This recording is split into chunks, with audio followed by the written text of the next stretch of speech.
Welcome, everyone. It is Football No Filter. I am one of your hosts, Brun Krak. I'm here with my friend Georgie and Steph. George, how you doing, bud? What's going on, everyone? Everyone good? Steph, how you doing, bud? Graças a Deus, a merda do campeonato acabou. Já tá, you're done. That's it. Acabou por ti. Acabou. Okay, so let's just kind of run down what we're going to do today. We're going to do relegation. We're going to cover that. UEFA spots. We'll talk about the Lisbon Derby between Benfica and Sporting. Braga, Porto. The coaching carousel. Lots and lots of rumors going on right now, especially one that broke not too long ago, about an hour ago. And then player signing and rumors. So if you guys want to chime in, make sure you do it through the chat or Facebook, Twitter, whatever you guys want to do. All right. I'm going to quickly go to the scores. The last round, round 34, Santa Clara 2, Setúbal 2, Gil Vicente 3, Passos de Ferreira 3, wild game. Boa Vista 0, Rio Ave 2, Marítimo 3, Famalicão 3, thriller game. If you guys didn't watch that, that was a very, very good game. Braga 2, Porto 1, Benfica 2, Sporting 1, Moreirense 1, Tondela 2, Portimonense 2, Aves 0, Setúbal 2, Belenenses 0. I'm going to run down the table, and then we'll get into it. Porto 82, Benfica 77, Braga and Sporting tied at 60, but Braga goes into third on goal differential. Correct, Steph? No, it's the head-to-head. Head first. Sorry. Yeah, they scored at Avalad. They lost at Avalad 2-1, and we lost at Braga 1-0, so they win with the away goal. Rio Ave 55 points. They sneak ahead and they go into fifth place and they go into the qualifier for UEFA. Famalicão 54, Guimarães 50, Moreirense 43 with Santa Clara 43, and Gil Vicente 43. Marítimo, Boa Vista, and Passos de Ferreira all finished with 39 points.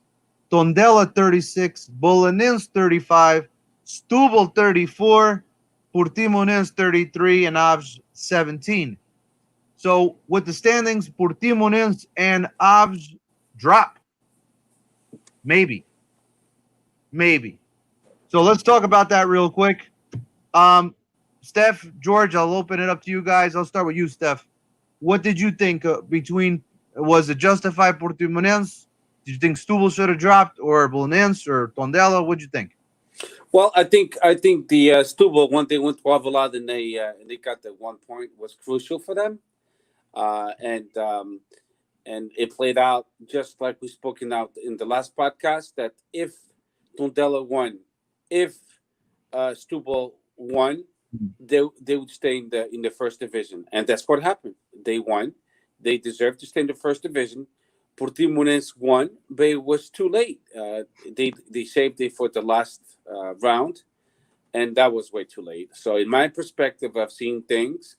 Kudos to Setúbal for the final 2-3 games. A lot of the final stretch, they needed to deliver, and congratulations to Lito Vidigal. He was hired for those 3 games, and he delivered. And Setúbal deserved to stay in the first league. They were the most consistent team within the 34 games, which as duas voltas, that's it. And that's it. And that's all I got to say, man. Okay, George, your thoughts? Same thing. I mean, at the end of the day, it's whoever gets the most amount of points, right? And like Steph said last week, we thought that point at Alvalade was going to be a big point, because we were talking about Abish maybe not even showing up, so we were already assuming that Portimonense was going to take the 3 points, and that's what happened. Big score for Setúbal, and they were able to get through. A very, I think it's a team symptomatic to me, right? It would have been really a bad situation for a team like that to go under. And probably one of those cases that if that team was to go under, Setúbal was to go under, you probably wouldn't see them up in the next couple of decades, if ever again.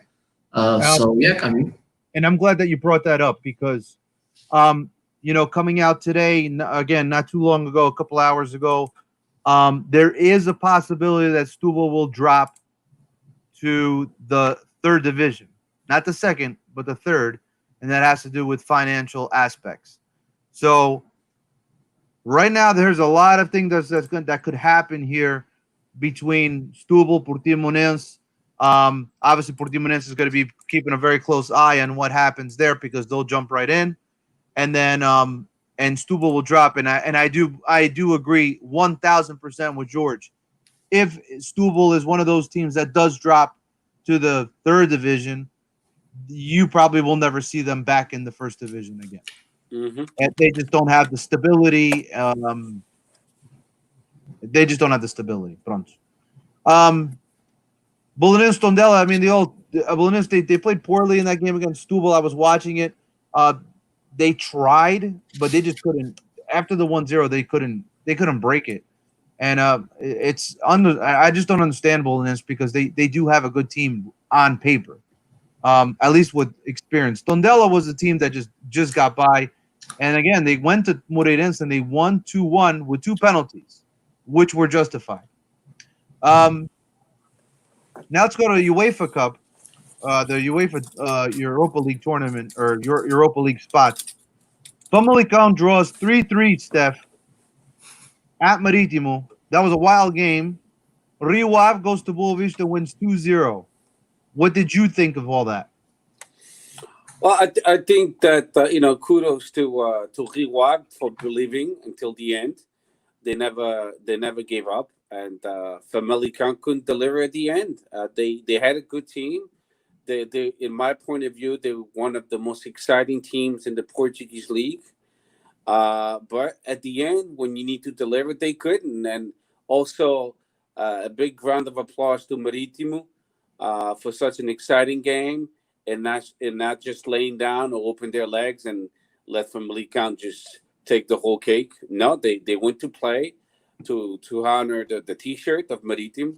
And that's what I like as a soccer fan. I actually watched the game. It was a really good soccer game, like you said. And really kudos to Marítimo. And, it's sad from Famalicão.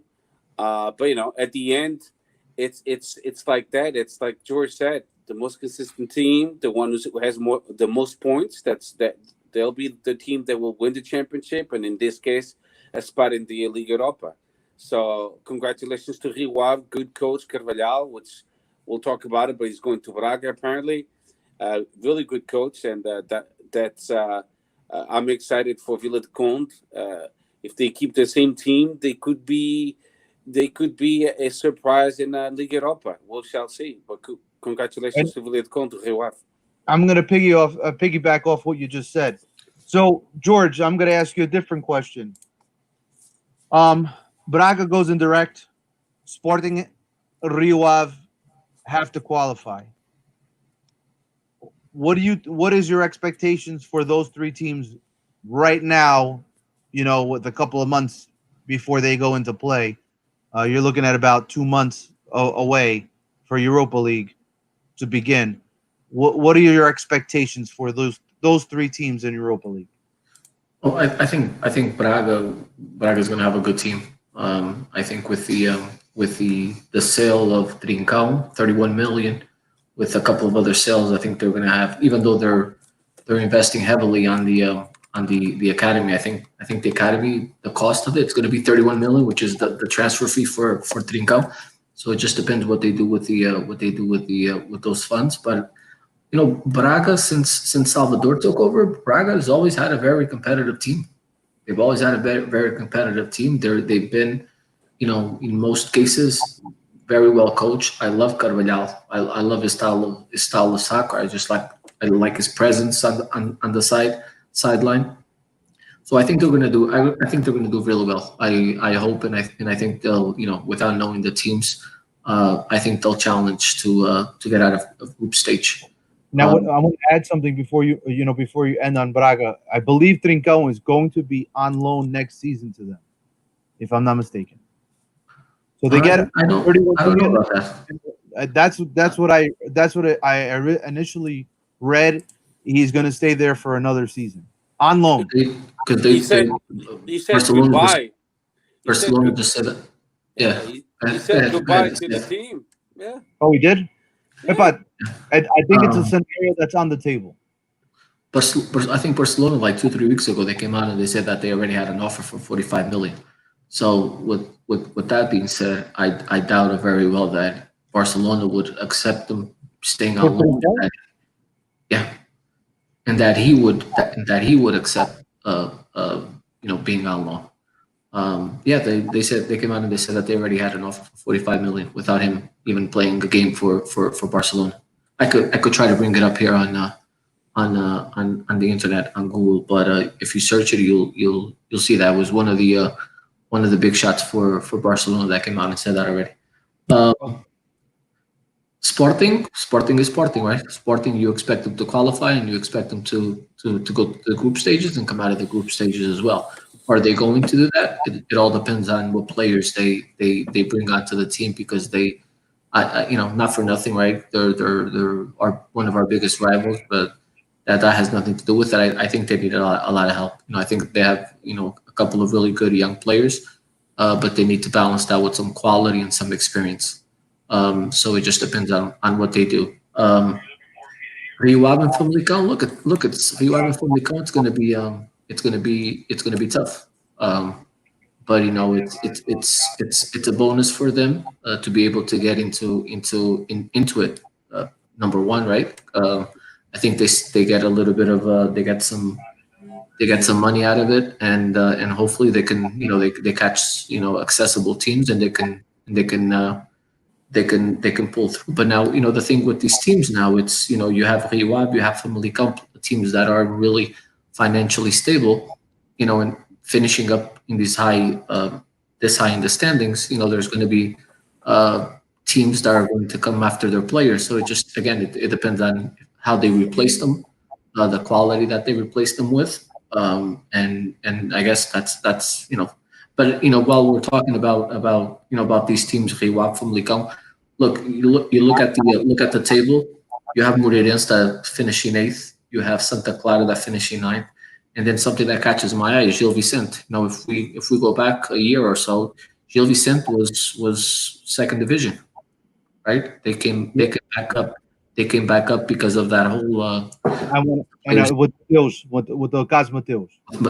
With Cas Mateus. So and just so our listeners, remember, they almost didn't even have a complete team when the season started. They had to scramble around looking for players, and last minute they were able to get some players, and then eventually they went on the first game against Porto at home, and they beat us 2-1. One interesting player on that Gil Vicente team that I really like is that guy Kraev, the Bulgarian 19-year-old midfielder. He's a very good player. Very good player. Go ahead, George.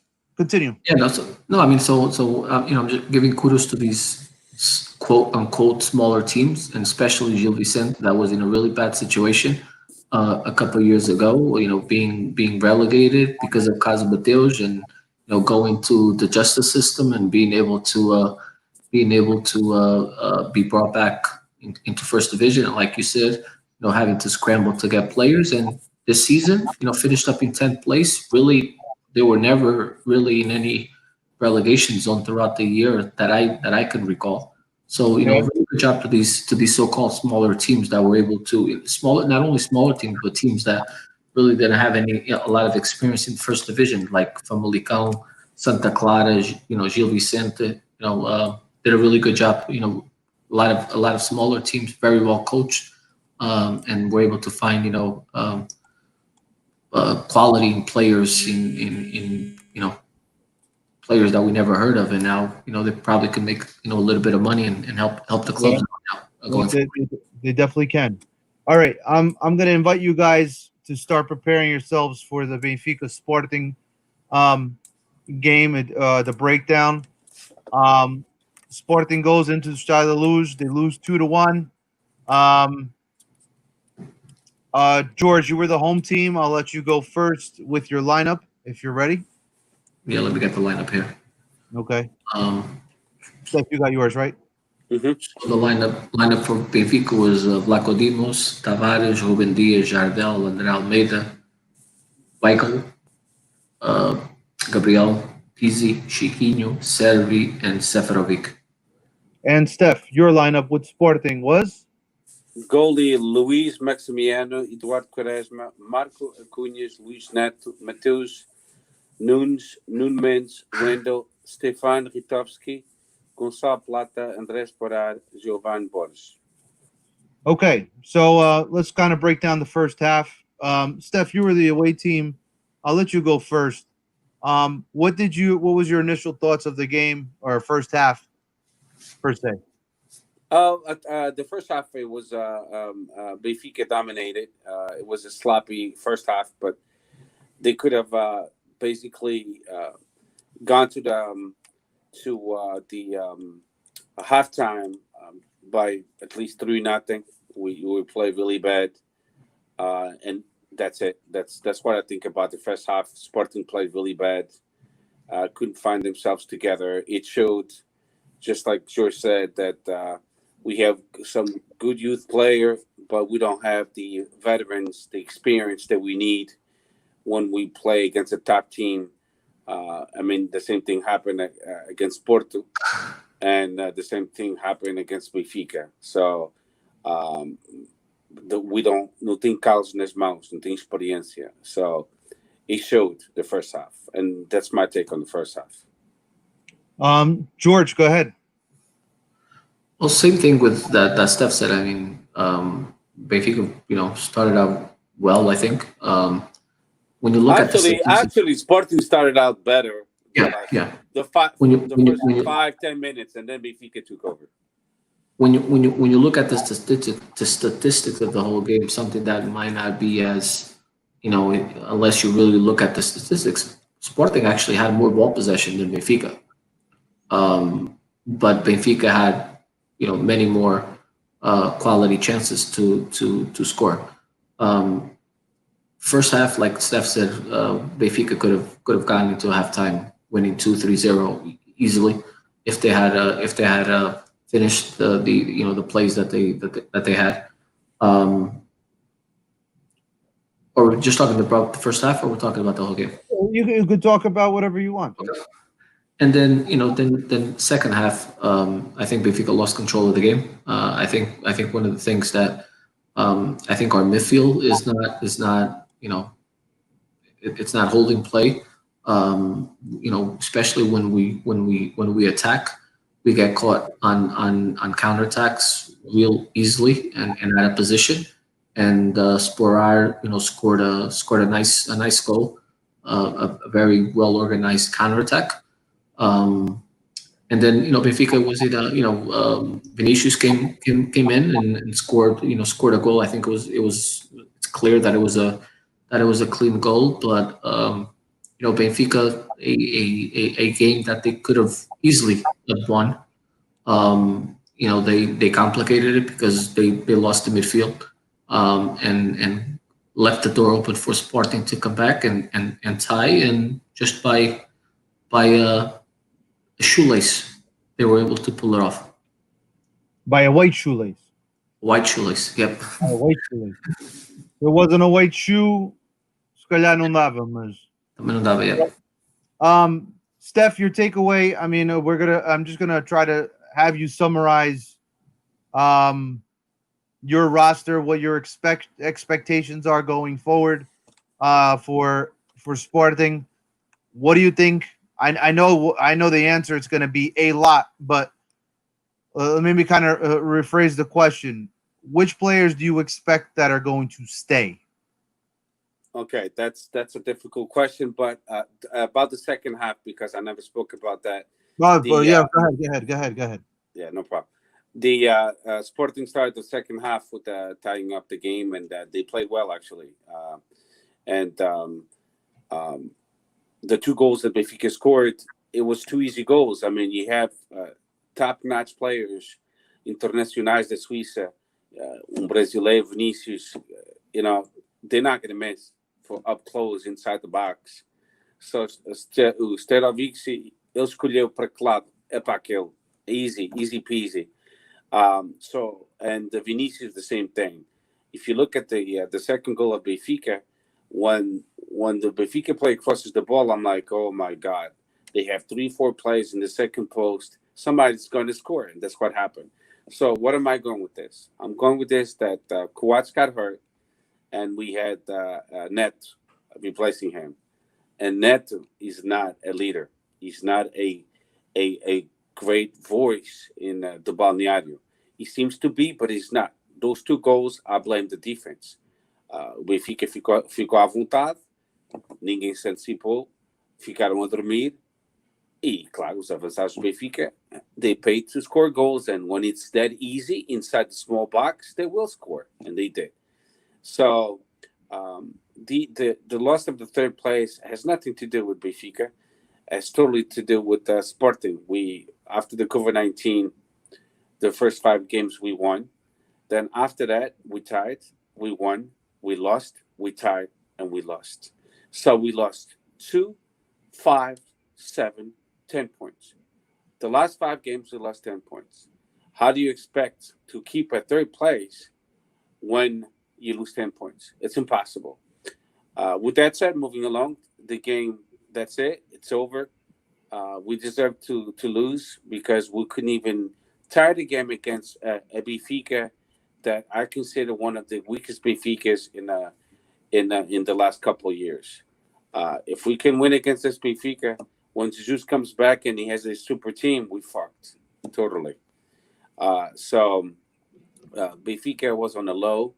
They rebounded with a couple wins towards the end, 3 wins in a row, but this was the perfect time to at least tie the game, and we could. With that said, finishing in 4th, is it the end of the world? No, it's not the end of the world. But it's how we lost the 3rd place. That's what's that bothers Sportingistas. Would you agree? Hold on. Would you agree that you lost 3rd place not Saturday against Benfica? No. But it was against Setúbal. No, not even against Setúbal. It was against Moreirense. We tied against Moreirense. We tied against Setúbal. We lost against Porto. If we lost against Porto twice this year, 2-1 and 2-0. We lost against Benfica 3 times this year. We never won against Benfica or Porto. How can you say we in the title race, or we are one of the big teams in Portugal, and we can even win against Porto or Benfica once? Benfica, we were spanked 5-0. We lost 2-0, and we lost 2-1. It's embarrassing in our day and age. To be a Sportingista with this president, with this team, it's embarrassing. It's a total embarrassment that all you want to do is fucking quit. And it takes a lot on us fans. It takes a big toll on us because we just tied up with Futebol Clube Porto in the biggest drought ever. With that said, next year, if Sporting doesn't become champions, we have another negative record no Palmeiras. We surpass Porto. Hold on. Give me a second. Go ahead. Do your thing. George, obviously it was a result that you liked. Beating your rivals obviously helped out. Okay, I'm back. The motivation for the upcoming game against Porto. I mean, do you still see any style of play or the quality of play? Do you see it improving over the last few weeks, slightly improving, or nothing at all? No, I don't see it improving. I think with the fact that JJ is back in Seychelles, I think that might if it doesn't help some of these players, at least run a little bit more and hustle a little bit more. I don't know what will. I think the game against Sporting was just stylistic. It was I don't know if you guys are aware of their son, now you probably are, because we all, you guys understand soccer. Jota's favorite formation to play against is the 3-4-3.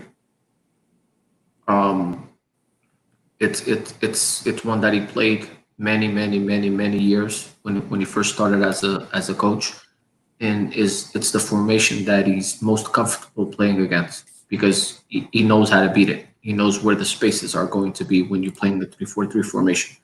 And I think he probably, I don't know if he had anything to do with that for the last week's game. But next year, playing against Ruben Amorim's 3-4-3, if Sporting doesn't get players that will actually fit, first they got to get players that fit in that specific formation. And then not only fit, then you really, because it's a tough formation. Like if you're caught out of space, it's very, against Benfica, it's very dangerous. Yeah, it's very difficult. If you look at it, most of the teams that actually use it, they're Italian teams, because the Italian teams are more when it comes to tactics, they're like more involved. They were the so-called, the masters of the tactics and stuff like that. But in Italy, soccer is slower, right? That's why you could play until 42, 43, 44, and you're all good.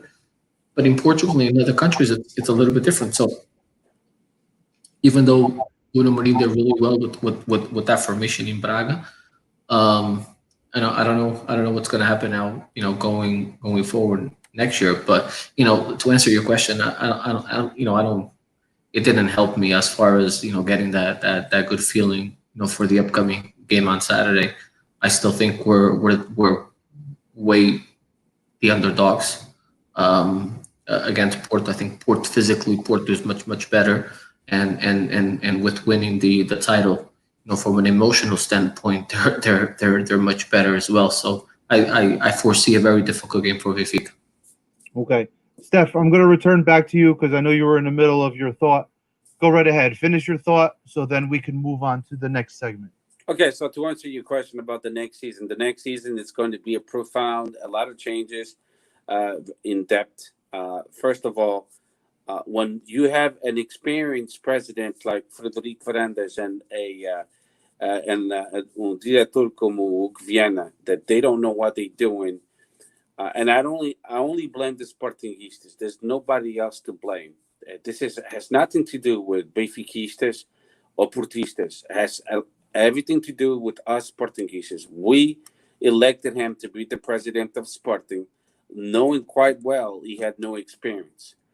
People forget that his official job, his profession is a doctor. He should never be a president of a club. Now I understand better why Portistas, they still want Pentecostes, and Benfiquistas, they still want Orelhas. It doesn't matter how you guys are winning your championships. We can assume as Sportingistas and Portistas and Benfiquistas and throw each other, jabs and punches and say, corrupção, this, aquilo. And we'll go on all day like this. But at the end of the day, it's better to know the devil that you know than the devil you don't know. And that's why Portistas, they still elect Pentecostes, and Benfiquistas, they still elect Luis Vieira, because you have a better chance of winning a Portuguese championship. Us, we didn't know what to expect from Fernandes when we elected him. Now we know that he talks.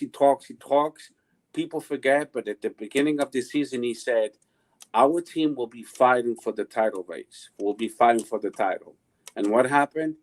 Contratações no último minuto, Volases, Gizés.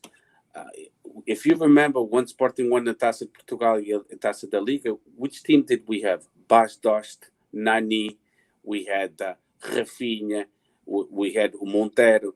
If you look at the squad we have now, it's a totally different squad. So with all this said, Ruben Amorim is not at fault at all. I still believe in his qualities, but we will have to get veterans. When I say veterans, I'm not saying injured players like we're about to get from Betis. I said veterans with experience, but still with a good rhythm of the game, and they will give value to the value of the team.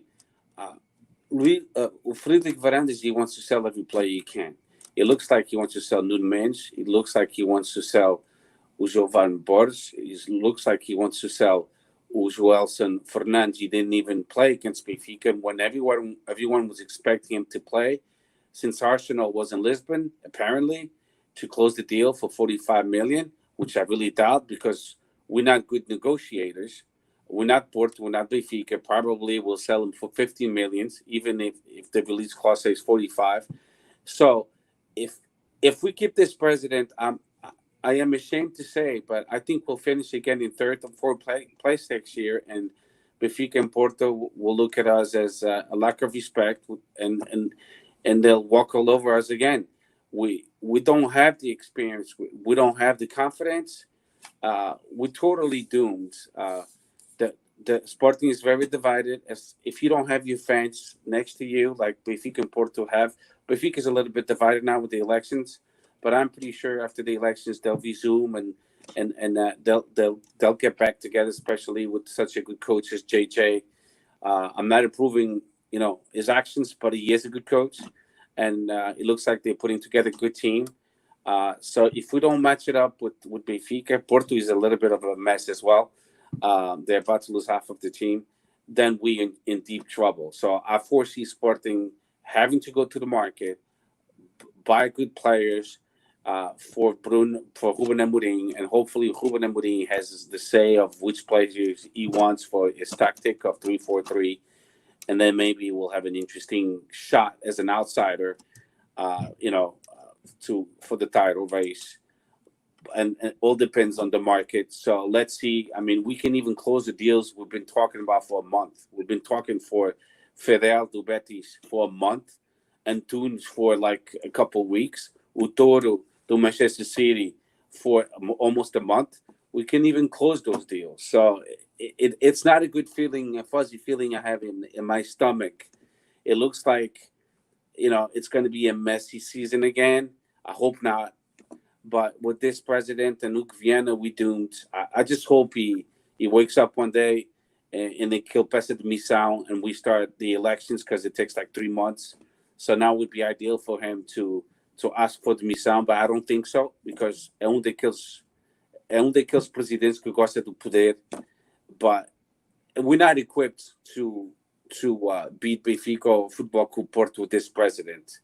And if you guys don't agree with me, I understand, but all I got to say is we finished fourth place. We lost against Benfica 3 times. We lost against Futebol Clube 2 times. And we lost against Braga 1 time, against Famalicão 2 times. We tied against Moreirense twice. And we finished the season with a super low of 17 losses, the worst ever in our club history. 17 losses. 17, and I'll repeat it again, 17 losses. So whoever says that Varandas is a good president, you must be Benfiquista Portista, because for you guys, it's actually, an advantage, because Sporting will be out of the race. O Sporting, nesta altura, não mete medo a ninguém. É clubezito, pronto. É clube de terceiro, quarto lugar, e coitado de mim, do meu filho, do teu pai, que também é sportinguista, e do meu. Porque, olha, nós é que sofremos com estas merdas e, pá, estou farto, sinceramente estou farto. Se o Sporting não mudar... I'm considering next year not even watching. I know I watch games, but not even being that dedicated, because it takes a toll on us, friends. In 19 years, it's a long time not winning a title, and I'm becoming like your father and my father. My father, he tells me all the time, Max, for the joke, I need to have something else. Começar a pintar a casa. Eu também vou começar a pôr azulejos na cozinha, caralho. Pronto, está tudo dito. George, go ahead. I know you had your finger up. You wanted to say something. Go ahead. No, I mean, I just wanted to say something. Frederic Varandas is definitely not the right guy for Sporting. He's like Steph said, he's a doctor, and he's military, and that's all he should be. But for Sporting issues like Steph and others that might be watching this or hearing us, Sporting's rivals right now is not Porto, it's not Benfica. Sporting's rivals are Sportingistas, especially a group called Conselho Leonino. Conselho Leonino is o povo Arandas in the presidency of Sporting. You know, as long as there's Ricardis, there's Dias Ferreira, there's Rogério Alves, the person that commanded the Sporting, it's not Varandas, it's Rogério Alves. We know that. And You're right. and all Sportingistas, that's all you guys need to know. You know, you have these, you know, if you know, I'm sure you, especially the Sportingistas, they should know.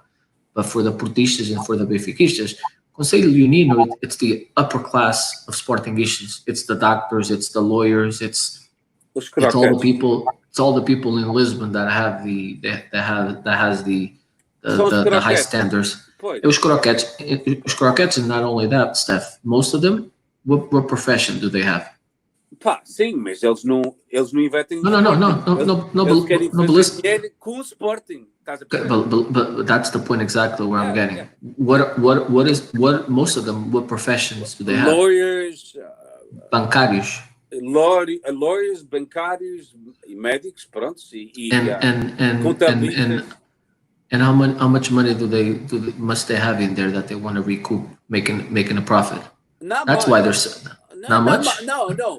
Os banqueiros, they represent the bank. I know what you're trying, where you're going with this, but the dirigents themselves, even at Sporting, Benfica, and Porto, I think it's too many of them. To tell you the truth, our club, as far as vice-presidentes, admite terem 5 vice-presidentes, mas por que raio é que tem o Sporting, Porto e Benfica 5 vice-presidentes? Way more than 5. O Sporting só tem 5. Agora, vocês têm mais, ainda pior. É só taxas. O Porto só políticos tem os 12. Tem 9. We have 9 VPs. Why? São todos políticos. Então, antigamente não era assim. Presidente e vice-presidente, tesoureiro, massagista, treinador adjunto e mais nada. E treinador de guarda-redes, pronto. You know, that's the problem in Portugal, especially, like you said, and I agree with George, o Sporting tem uma classe de upper class jet set que pensam que são melhor que os outros todos, e isso é que está a foder o clube. Foi sempre um clube de burgueses, and you know that, o Benfica foi sempre considerado o clube popular, né? Do povo. E o Sporting foi sempre de burguês, apesar que eu não sou nenhum burguês. Eu gosto de Sporting, pronto, olha, foi por causa do meu tio, de meus primos e do meu pai, evidentemente, que foi alguém que me influenciou. Mas a história é assim, é o clube dos burgueses que é o Sporting, mas é os burgueses que é tesos, que também não têm dinheiro, e é o clube populista que é o Benfica. Infelizmente, os burgueses que a gente tem não têm inteligência, são uma cambada de fucking burros.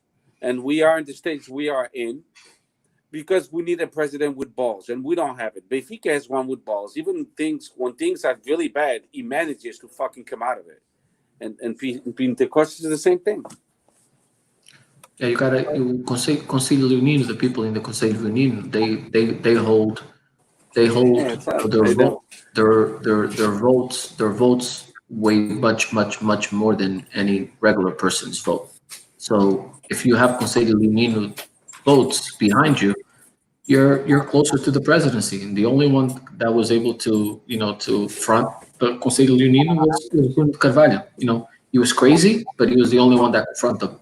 And they didn't like that, and that's why they kicked him out at any cost. You know, he did a lot to help the cause too. But to finish it up, so we can move on. Bruno Carvalho did a great job at the beginning, but towards the end, I don't know what happened. I'm not gonna say get used to Akil and say my skate because I don't have any evidence. But was he different towards the end? Yes, he was, and that's what killed him. Do I want him back? No, I don't want him back. I'm not going to be a hypocrite and say, oh yeah, he should come back para salvar o clube. No, o ciclo dele já acabou. Move on. But Frederico Varandas is also not the solution.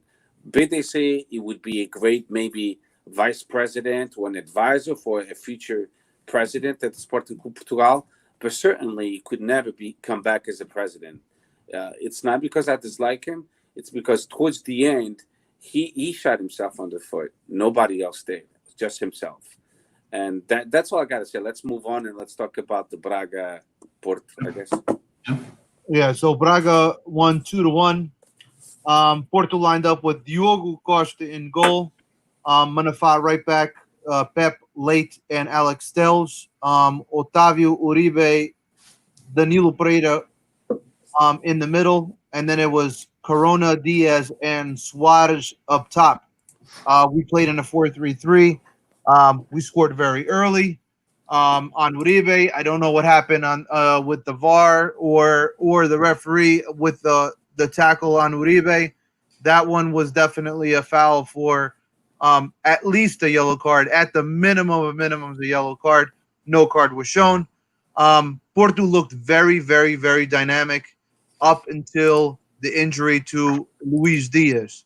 Braga only had one shot, not on goal, in the first half. Porto could have had they could have scored a couple of goals. They did have a goal disallowed. Yes, it was offside. Um, I just like the way that dynamic was for Porto was very, very interesting. And I think if Sergio Conceição is going to be moving into a 4-3-3 for the future, this team is going to be very, very dynamic with the players that he has. Second half begins, and right away when Luis Diaz goes down, I think that was the turning point of the game. That's when you start to see Porto's players take their foot off the pedal. They weren't going in as hard. They weren't as aggressive on second balls and 50-50 balls. Braga started winning some confidence. Danilo was on both goals. Danilo looked like the Danilo of the one that I've been complaining about. Very slow, missing a lot of passes, not looking focused. Just a bunch of different things that was very negative. And then after that, Diogo Costa made some terrific saves. For the people who are wondering why Diogo Costa is starting, he's the cup goalkeeper. Period. He's the cup goalkeeper. He played all the cups. Doesn't matter if it was Portuguese Cup or Taça da Liga. He was the goalkeeper. He's preparing for that stage now. He made 3-4 outstanding saves. He's definitely a kid that has a lot of promise. And I think that was really it. Braga wins. We ended up the season losing 3 times to Braga, which is embarrassing. They got a clean sweep on us. The substitutions I didn't like. There was a couple of subs that I just didn't agree with. Zé Luiz, I've said it a couple of weeks ago after the game against Aves. He should never wear a Porto jersey again. He is downright awful. Fabio Vieira came in a little. They just didn't use him enough. I just don't like this whole play him on outside in the wing. It just doesn't make sense. I don't understand why João Mari didn't come in a lot sooner. Jesus Corona is another. Fabio Silva, why didn't he come in sooner? There was a lot of guys that could have been in a lot sooner. There was a lot of guys that probably should have been in the starting lineup, not used. Braga looked like they were coming to hurt people. That's the way they looked like they were playing. But at the end of the day, I didn't like losing at the regular season finale, taking a loss. It's not the best way to go into the Portuguese Cup. And that's all I got to say about this game. Steph, do you want to say anything, add anything, so we can move on to other things? Yeah. I'll be really fast. I mean, Braga wanted it more. They understood that if they won the game, they would have a chance to at least fight for the third spot if Sporting lost against Benfica, and that would happen. And, hey, they got rewarded for playing hard and winning those 50-50 balls, and kudos to Braga. I got to give it to them. They believed until the end, and, nothing against Braga. Good. They deserve to finish in third, and Sporting deserve to finish in fourth. And Porto lost because Braga wanted it more. That's all I got to say. Georgie. Yeah, I mean, I didn't get a chance to watch the game. I just watched the highlights, the summary of the game, the highlights. Look, I think after winning the championship and knowing that you have another game, a week from day of the game, I think the natural thing is for players to take their foot off the accelerator. And I think when you do that, when you take your foot off the accelerator, nothing but bad things happen. Not only from a score perspective, but even from an injury perspective. So it was from what I saw, it was a good game. Porto started much stronger than Braga, but then eventually they just slowed down, and Braga kept fighting, because Braga was fighting for the 3 points, and to get that place in Europe. So not a lot to be said. You have a team that has something to play for, and you had another team that didn't want to get hurt for the upcoming game, and as a result of that, you have the win for Braga. All right. We're gonna move ahead with the coaching carousel. There's a lot of movement right now going on in the coaching carousel world. I'm gonna go run down straight from top to bottom. I'm gonna start with Porto. Sergio Conceição, is he gonna stay or go? I'm gonna still say that he's going to go. He's not going to stay. That's just my honest opinion. I don't have any inside information. Georgie, do you think he's going to stay, or do you think he's going to go? I think he stays. Okay. Steph just stepped away real quick. I'll get it back. We already know Benfica is going to go in with Jorge Jesus. Braga is now, I think they made it official with Carlos Carvalhal. Is that correct? Yeah, for 2 years. 2 years. Very good. Steph, just real quick, I know that you stepped away. Sergio Conceição stays or goes? It's a good question, because now half of your team is basically gone. I saw it on the newspaper today, so I think he might stay if he has a say of who he can get. So if Pinto Costa and the administration of Futebol Clube Porto says, "Hey, we're going to allow you to pick certain players the way you wanted to play, the way you want it," I think he might stay. Okay. Move on. Sporting, I mean, they just signed Ruben Amorim. I'm going to make a little wager right now. It's July 28th, 9:45 p.m. Eastern time. I'm going to say Ruben Amorim doesn't make it to Christmas next year. Steph, do you agree? Disagree? I disagree. I think for that to happen, it would have to be a catastrophic beginning of the season, meaning not making Europa League. Europa League, and starting really bad in the Portuguese league. I think he'll stay. It doesn't matter if Fernandes won't stay, even if we have a new incoming president, and that's my hope. I think Ruben Amorim has a lot of potential. He's not the problem. He's the solution. He's part of the solution. The problem is up ahead. It's Fernandes and Luke Viana. They have no business in being in the soccer world. They should maybe come up with a winery, começar a fazer vinho, caralho, because futebol não percebem nada, meu. All right, não percebem nada de futebol. George, do you think that Ruben Amorim is gonna be? Will he make it to Christmas? Let's start with that. Listen, a $14 million investment. He better make it to Christmas. Exactly. If he doesn't make it to Christmas, for sure, Fernandes doesn't make it to Christmas either. All right, let's move ahead. Rio Ave. I mean, Carvalhal just left. I didn't see any names that could potentially be going over there. Did you guys hear any rumors of names going into Rio Ave? I thought I heard something about Sapinto. Yes. Sapinto, exato. It would be a good selection, in my opinion, if that was the case. Do you agree? Disagree? He has experience in He Europe. has experience, yeah. With Braga this year. To different leagues, yeah, outside. So I think it would be a good choice. Rio Ave for Sapinto and Sapinto for Rio Ave. Yeah, I agree. All right, Famalicão, there's going to be no change apparently up until right now, so we don't know. Vitória Guimarães.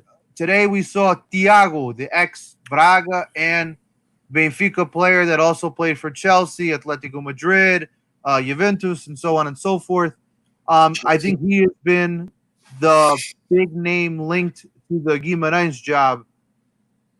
George, explain this one. Zero coaching experience, and he's going right into Guimarães.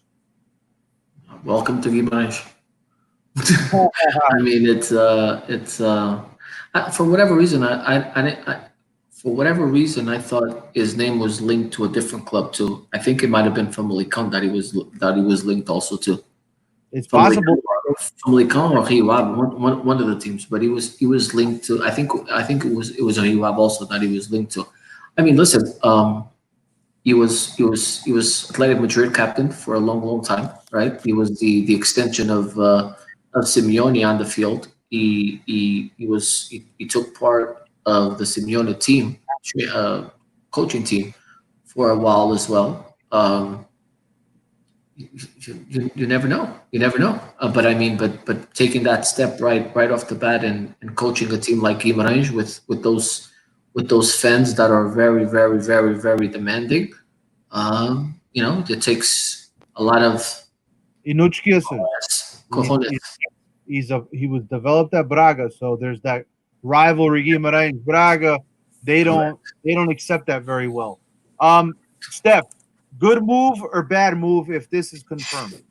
Bad move. Guimarães is not a team to play around with.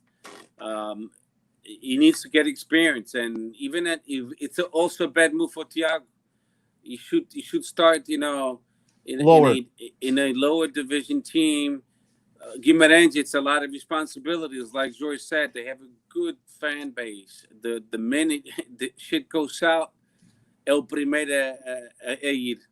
So I think it's a bad move, and I blame only the administration of Guimarães because there's so many other good coaches that could fill in the role at Guimarães. And Guimarães deserves a coach with experience, someone that can lead that good team and that city.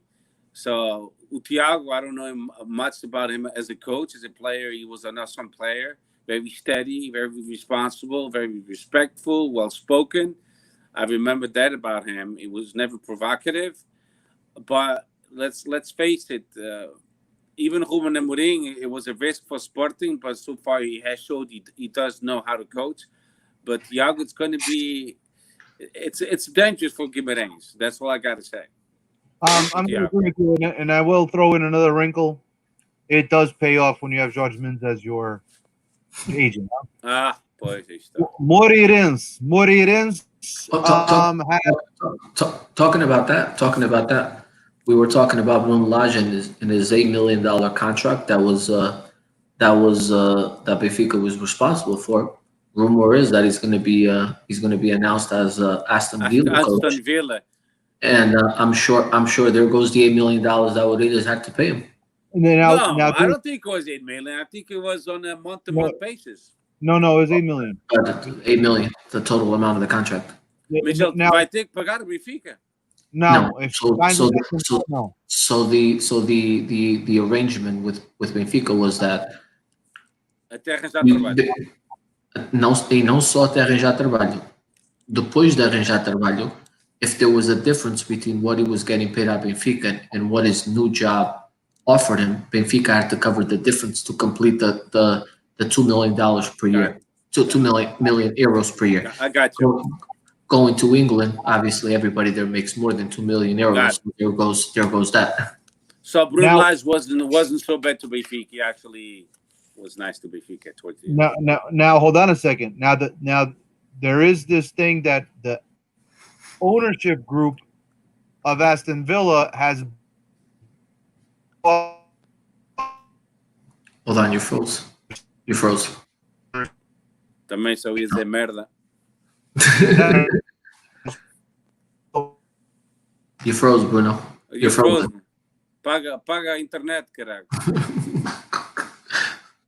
Diz ao Pinto da Costa para te mandar uma Western Union. Yeah, okay. So I guess he really froze. Yeah, he's got to reset. Did you see how he froze? Olha, aquela cara de corno. Parece já que já bebemos copos de mais. Olha para aquela cara. Olha aquilo. Parece que acabou de dar um broche. Devias ver a tua cara, ficas assim. When you froze, you're like. Can you hear me though? Yeah, you're you're good. You're good. Okay. All right. So Moreirense, I don't think that there was a coaching change there. Santa Clara, there is a coaching change. Rumor is it Daniel Ramos is going to be going from Boa Vista to Santa Clara because Enrique has left. Good move or bad move, Steph? Daniel Ramos to Santa Clara. A good move for Santa Clara, definitely. Daniel Ramos is a real well-respected and spoken coach with lots of experience. Good move. George. I'm surprised. I'm surprised that they're doing a coaching change, especially now with the new ownership of Boa Vista. I'm surprised that you would want to go to the to the islands and coach over there. But he might have been kicked out. He might have been told. That's what I was going to say. Unless the ownership has already different ideas about that coaching position. All right, Gil Vicente.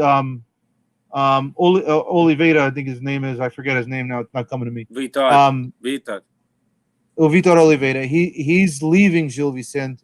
The question is, we don't know where he's going to go. He announced that a long time ago. Yeah. Rumor is he's going to be the Diretor Desportivo at Boa Vista. That would be a very good move for him. So he doesn't want to coach anymore, basically. That's the rumor. Let me double check, but that was what I read either today or yesterday. You double check. We'll move on to Paz Freire. Paz Freire. Does Pepa stay, Steph? Yes or no? Why not? He accomplished the main objective, which was to keep Paz Freire in the Primeira Divisão. Yep. George, stays or goes? Well, I hope he stays. I really like him. And he's did a good job with Paz Freire, so I hope he stays. All right. With their very limited team, he did a good job. Yeah, very limited. Nacho, he stays at Tondela or he leaves. And remember, that's an ownership group, and a Chinese ownership group, but they have strong ties to Spain. Good move or bad move, Steph? It's a good move. I mean, Tondela, they stayed in the first division. It wasn't pretty, but with the sem ovos não posso fazer omeletes, e eu fiz uma omelete. Okay. George, same question. Which one? Tondela, Nacho, good or bad? Nacho, I like him too. I like him. He's staying at Tondela, right? Apparently, yes. Yeah, I think that's a good move. Okay. Bullinins, does Petit stay? Yes or no, George? Yes, he stays. Steph? I think he stays, yeah. Okay. Vitória de Setúbal, sorry. Vitória de Setúbal, we have Vidigal, but there's no certainty he's going to stay. Steph, does he stay or does he go? He goes. The last game, he thought the players, they respected him. And I don't think he sees eye to eye with the administration and the players, so he goes. Okay, George, same question. I think he goes too.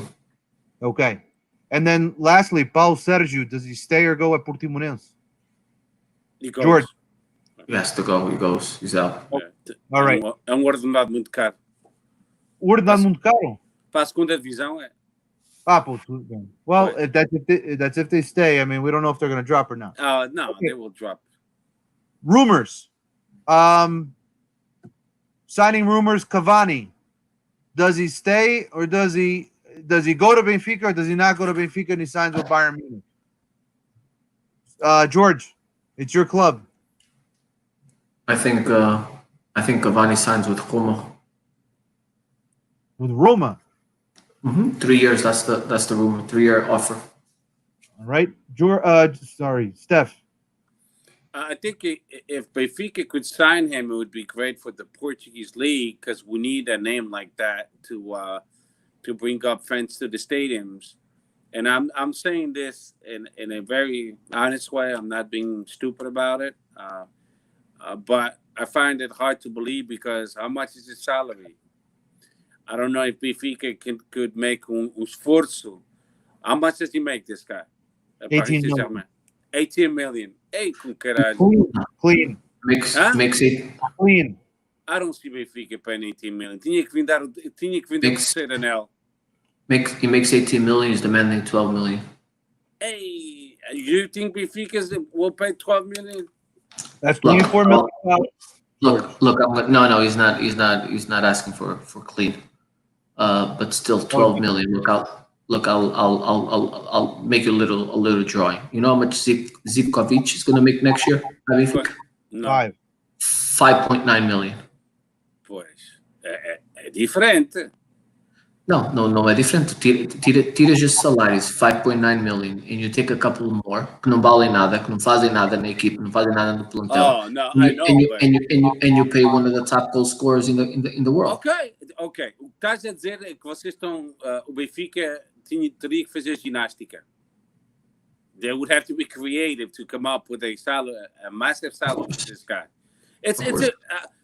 It's a huge risk. I mean, by all means, I hope he comes to the Portuguese league. For sure, it's not going to be Sporting because a gente nem consegue pagar o Amorim nem o Sampdoria, quanto mais o Cavani. Bruno, you know how much Casillas was making at Porto? Yeah, he was making 5 clean. 7, almost 7. Yeah, 5 clean. 5 clean. That's 10 million. 5 clean. Real Madrid paying some of it.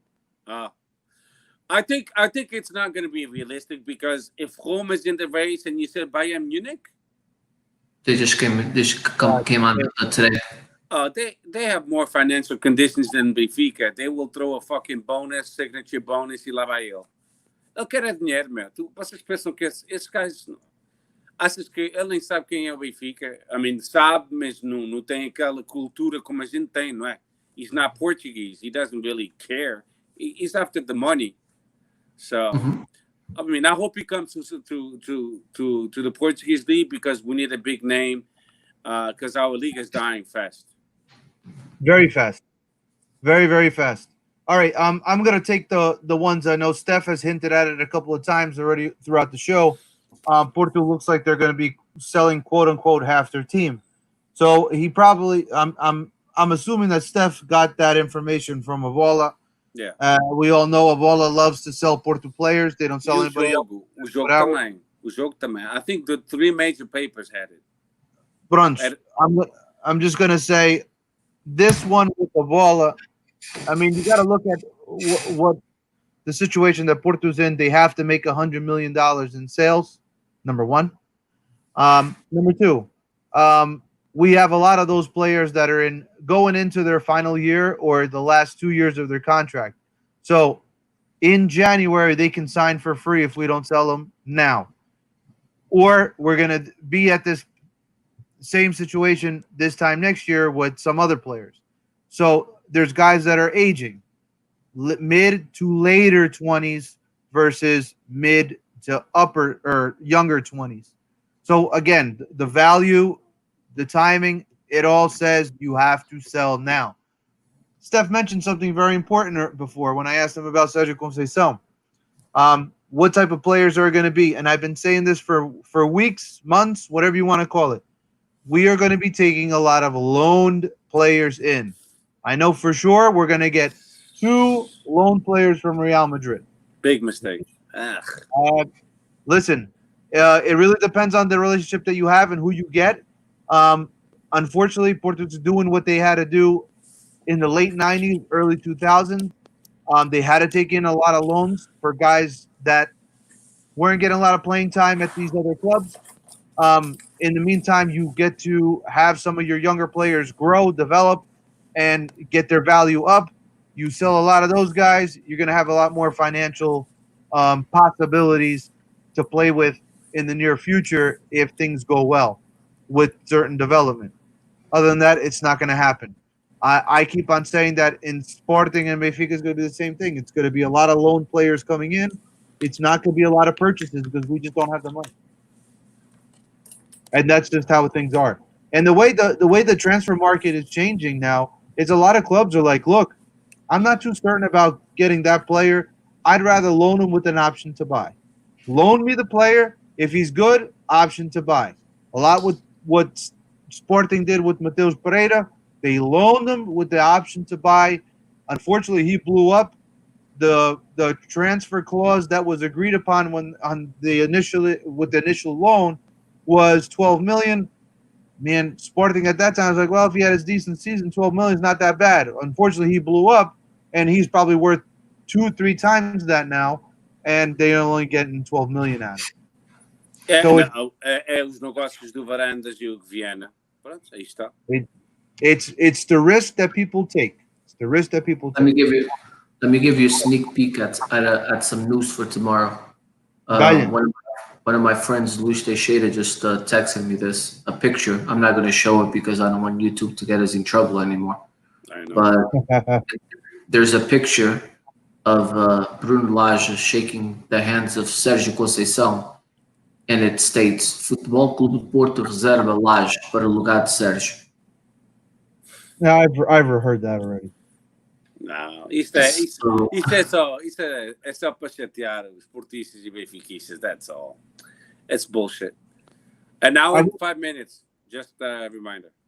Yeah, Mario Silva is also a player, a coach that I wouldn't mind seeing at Porto because he worked with a lot of those younger guys. Same thing with Folha. Yeah, well, they don't have the experience, or Mario Silva went to Spain and blah, blah, blah. Mario Silva was a director. He wasn't a coach. He had to fill in the last couple of weeks, and then he took over, but he's not going to stay. I think that he might have an option at Porto if Conceição decides to leave. All right. And you guys were talking about the sales for Porto, that they have to make a lot of sales. I just read something today that Porto is going to be making about 60 million with just B team players. I think Porto, this transfer market makes close to $200 million itself. It's possible. A metade vai ser comissões para os dirigentes e os 14 presidentes, vice-presidentes têm. I think Danilo's gone. I think Alex Telles is gone for sure. I think Marega is gone for sure. Yeah, I think so too. And you add a couple of them, and you easily make two. Corona, Zé Luiz, Telles. Gima, Abubakar. Abubakar just alone. Abubakar is 2 million. He's the highest paid player on Porto's roster that a lot of people don't know. Abubakar is 2 million clean. That's off the books right there. All those guys off the books is very, you're reducing your salaries significantly. That's why Porto's shopping a lot in the market of Portugal for players. Pedro Gonçalves and por aí fora. So but you're losing a lot of quality, and then you have to though. I get it, but you're gonna be like Sporting. You're gonna be fighting for. You're gonna give us a way in to fight for the second place. The way Benfica is mounting his team, it looks like to them is going to be a walk in the park next year because Porto and Sporting they're rebuilding, and Braga might end up in second place.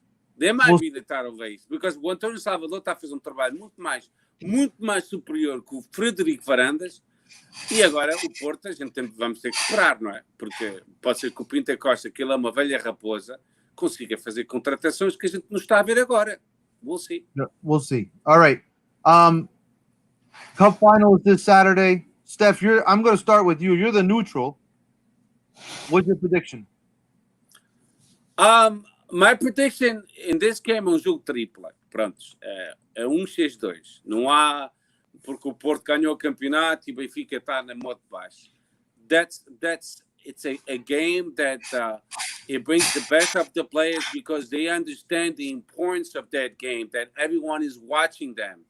It's not only the Portuguese fans, it's also the other leagues. And why? Because, like you said, we just mentioned it, half of the Porto team is about to be sold.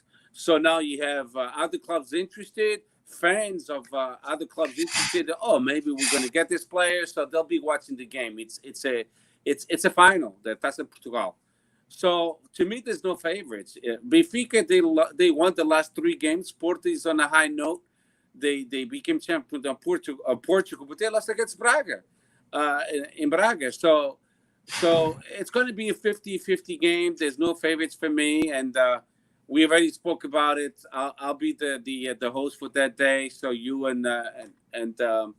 and George will be able to voice your opinions about the game. I'm an outsider about this game, so at least I'll be a decent host and not be a pussy and actually do the show.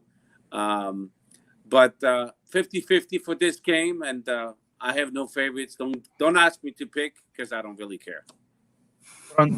Let the best win. Let the best win. George, what do you got? I think it's going to be a hard game for us. I think it's look, I think whoever scores the first goal is gonna determine a lot. The final result. I think Porto and Sergio Conceição, they've been after this Taça de Portugal already for a while, and they've lost against Sporting, I believe. They lost against cinco finais. And Benfica really has nothing to lose, right? Benfica right now, they're not the favorites. I don't think they're the favorites and in anybody's books. But one nice fact that was sent to me also by Lewis is that Benfica has played over 10 finals with Porto, and they only lost one in 1954. That's a fun fact. It was in 1957. I think 57-58 was the last time Porto beat Benfica in a cup final. It says 1954 here. So and this would be what the 25th cup for Benfica if they win 25th, if I'm not mistaken. 27. And Porto would be 18. We would tie Sporting. No, you would go up one. No, tie. No. Last year we were playing the tiebreaker. Okay, so you would have 17. So yeah, so I think it's going to be. I think we would go to 18. You have 18. No, we only have 17. We have 16. I know we're one below you. Okay. So I think it's going to be a hard game. I think who scores first will determine who wins. I'm hoping it's Benfica, obviously, but I think it's a hard game for us. But hopefully we can. I hope it goes to prolongament and PKs. I want the whole 9 yards. if it goes into PKs, we'll definitely win. Can't win Portugal on PKs. We can't win penalties. O Bruno dá-lhe caganeira. Now, well, do you want to do a prediction, George, or no? Dude, it's tough for me because I want Benfica to win, but I think we're going to have a hard time. No shit, you want Benfica to win. Yeah, to be honest, right? But look, I'm going to stick to my 1-1 tie, and then we go into penalty and win. Well, you can. Technically, you can, because if you go 1-1, that means they have to go to penalties, and then that's what I said. I said 1-1. We go into penalties and we win. I'm gonna say I think it's gonna be 3-1 Porto. I think with that statistic that George read out that we haven't beat them since the 1950s, we haven't won the Portuguese Cup since 2011, which was the year that Villas Boas won everything basically that year. We haven't done a Europa League in a while. A lot of these players are going to be playing their last game at Porto. Something has to give. I think they go out on top finally. They Sergio Conceição finally wins a Portuguese Cup as a manager and with being a player. I think it's the perfect storm for a lot of things. Porto does it. We win 3-1. Bolas paradas. That's going to be the key of this game. Bolas paradas. Tudo prolongamento, penalti e ganha o Benfica. Oh, foda-se. All right. Anything else, guys? You want to? And you were correct. 1957, 57-58. Porto beat Benfica. Porto beat Benfica 1-0. I saw that today. I follow this one person that's his Facebook is Porto on tour. And he wrote an article about it. It was 1957-58. We played Benfica a lot. I think we played them 9 finals after that. We lost all of them to Benfica. So I think we played. So just a little. We did 63-64. We beat Porto 6-2. And then we did We did 1979-80, we beat Porto 1-0. 80-81, we beat Porto 3-1. 82-83, we beat Porto 1-0. 84-85, we beat Porto 3-1. And that was it. No, it has to be Hold on, 2000. no, there's more. There's more. In 2003, 2004, Right. we beat Porto 2-1 in extra time. 1 hora e 15 minutos. Yep. And that was, I think that was it. Yeah, that was it. No. Yeah, that was it. All right. Guys. The last time we played Porto was in 2000 and It was Mourinho's team. 2003, 2004. It was Mourinho's team. All right, guys. That's it for this week's show. We'll be back next week. Steph will be the referee for the Taça Portugal final. Steph, make sure you bring your black and white as listas. Most likely one Sunday or Monday. Let's do Monday. I think Monday during the week is better. I think. Yeah, okay. It's better. It'll give time for the loser to recuperar. It takes me 2 to 3 days, and Bruno knows me. Every time I lose, don't bother me for a couple of days, because you're gonna catch me in a bad mood, and I'm gonna say stupid shit, and I regret it. So give me 2-3 days, to cool off. So that's it for our show. George, Steph, we'll be talking soon. Next week, Monday, we'll say Monday 9 o'clock. We'll see each other here. We'll talk then. Until then, stay safe and ciao Laura. Ciao Laura. I'll see you. Peace. Later. Peace in the Middle East.